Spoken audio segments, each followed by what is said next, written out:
అమీర్పేట్లోని ఓ హోటల్లో తెలంగాణ ముదిరాజ్ మహాసభలకు సంబంధించిన రాష్ట్ర కార్యవర్గ సమావేశాన్ని నిర్వహించారు. ముఖ్య అతిథులుగా శాసనమండలి డిప్యూటీ చైర్మన్ బండ ప్రకాష్ ముదిరాజ్ హాజరయ్యారు. ముదిరాజ్ సామాజిక వర్గాన్ని బీసీడీ నుంచి బీసీఏలోకి మారుస్తామన్న హామీతో పాటు ఇతర హామీలను తక్షణమే నెరవేర్చాలని బండ ప్రకాష్ డిమాండ్ చేశారు.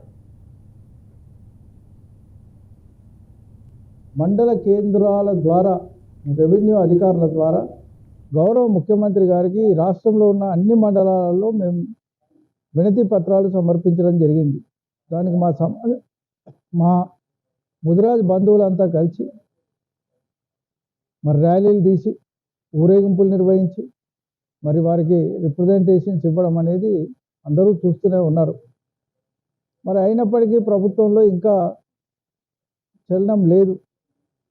అందుకే మేము ఏమనుకుంటున్నాం అంటే ఈ సమావేశంలో కీలక నిర్ణయం ఏంటంటే ఒక నెల రోజుల పాటు 5వ తారీఖు నుంచి ఒక నెల రోజుల పాటు శాసనసభ్యులకు, శాసన మండలి సభ్యులకు, పార్లమెంట్ సభ్యులకు కొంచెం బాధ్యత పెట్టిండు.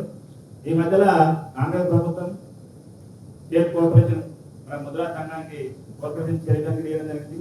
మరి పూర్వ గ్యారెంటీ ఆయన ఇట్లా మా మండలమే ఎన్పేరు మండలం, నాకు దగ్గర బంధువులు ఇట్లా ఈ మధ్యలో బాగా కలుస్తా ఉన్నాం.